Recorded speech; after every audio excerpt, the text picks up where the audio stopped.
rapidly scale the heights of truth in meditation, when its aspirations have become sufficiently awakened. Concentration is necessary to worldly success. Meditation is necessary to spiritual success. Worldly skill and knowledge are acquired by concentration. Spiritual skill and knowledge are acquired by meditation. By concentration, a man can scale the highest heights of genius, but he cannot scale the heavenly heights of truth. To accomplish this, he must meditate. By concentration, a man may acquire the wonderful comprehension and vast power of a Caesar. By meditation, he may reach the divine wisdom and perfect peace of a Buddha. The perfection of concentration is power. The perfection of meditation is wisdom. By concentration, men acquire skill in the doing of things of life, in science, art, trade, etc. But by meditation, they acquire skill in life itself, in right living, enlightenment, wisdom, etc. Saints, sages, saviors, wise men, and divine teachers are the finished products of holy meditation. The 4 stages of concentration are brought into play in meditation, the difference between the 2 powers being one of direction and not of nature. Meditation is therefore spiritual concentration, the bringing of the mind to a focus in its search for the divine knowledge, the divine life, the intense dwelling in thought or truth. Thus a man aspires to know and realize, above all things else, the truth. He then gives attention to conduct, to life, to self-purification. Giving attention to these things, he passes into serious contemplation of the facts, problems, and mystery of life. Thus contemplating, he comes to love truth so fully and intensely as to become wholly absorbed in it. The mind is drawn away from its wanderings in a multitude of desires, and solving one by one the problems of life, realizes that profound union with truth which is the state of abstraction, and thus absorbed in truth, there is that balance and poise of character, that divine action and repose, which is the abiding calm and peace of an emancipated and enlightened mind.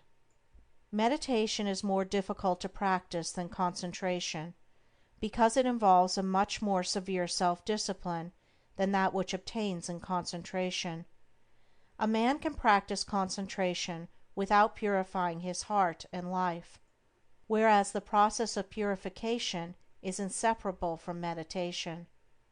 The object of meditation is divine enlightenment, the attainment of truth, and is therefore interwoven with practical purity and righteousness.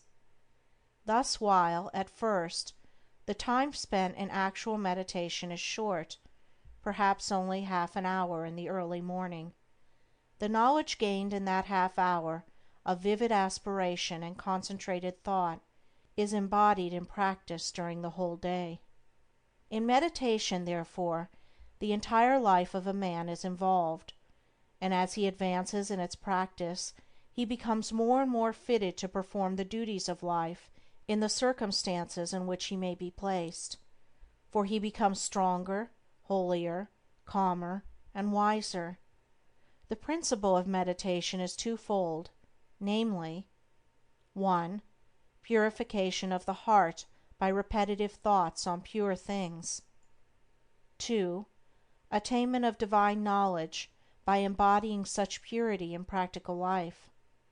Man is a thought being, and his life and character are determined by the thoughts in which he habitually dwells.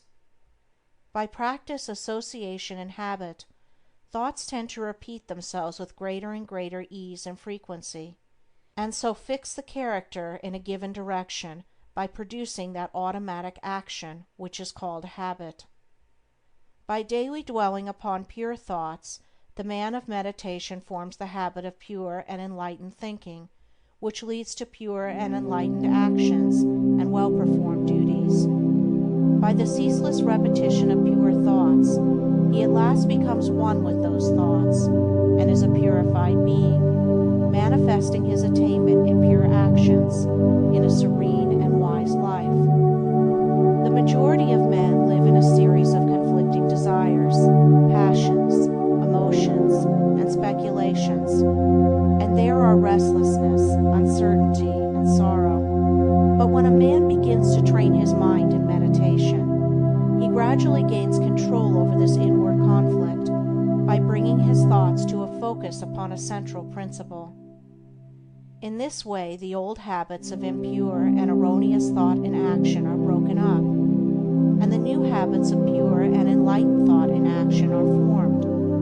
The man becomes more and more reconciled to truth, and there is increasing harmony and insight, a growing perfection and peace.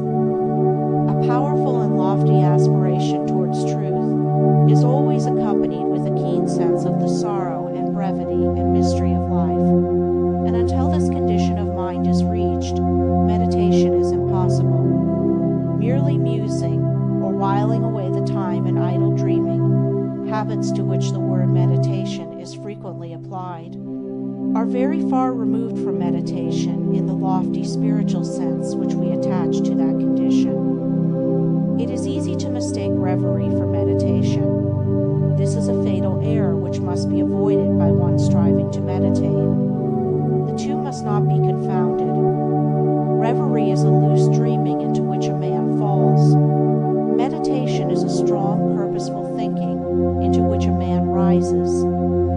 Reverie is easy and pleasurable. Meditation is at first difficult and irksome.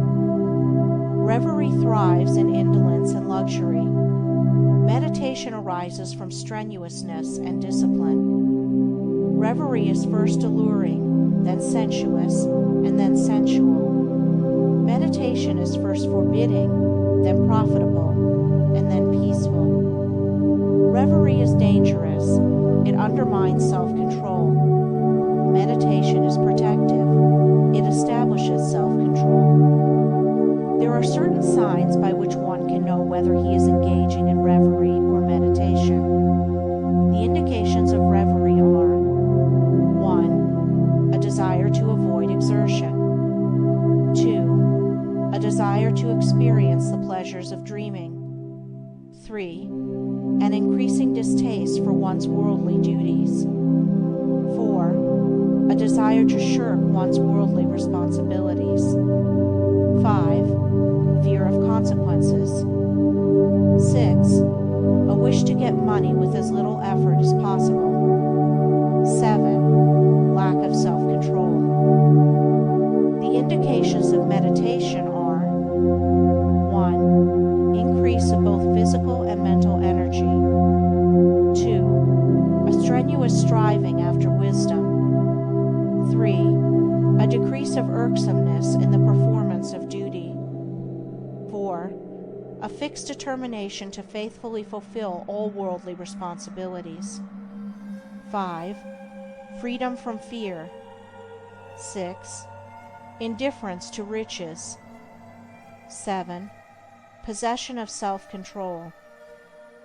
There are certain times, places, and conditions in and under which it is impossible to meditate, others wherein it is difficult to meditate, and others wherein meditation is rendered more accessible, and these, which should be known and carefully observed, are as follows: times, places, and conditions in which meditation is impossible. 1. At or immediately after meals. 2. In places of pleasure. 3. In crowded places. 4. While walking rapidly. 5. While lying in bed in the morning. 6. While smoking. 7. While lying on a couch or bed for physical or mental relaxation. Times, places, and conditions in which meditation is difficult. 1. At night. 2. In a luxuriously furnished room. 3. While sitting on a soft, yielding seat. 4. While wearing gay clothing. 5. When in company. 6. When the body is weary. 7. If the body is given too much food. Times, places, and conditions in which it is best to meditate. 1. Very early in the morning. 2. Immediately before meals. 3. In solitude. 4. In the open air or in a plainly furnished room. 5. While sitting on a hard seat. 6. When the body is strong and vigorous.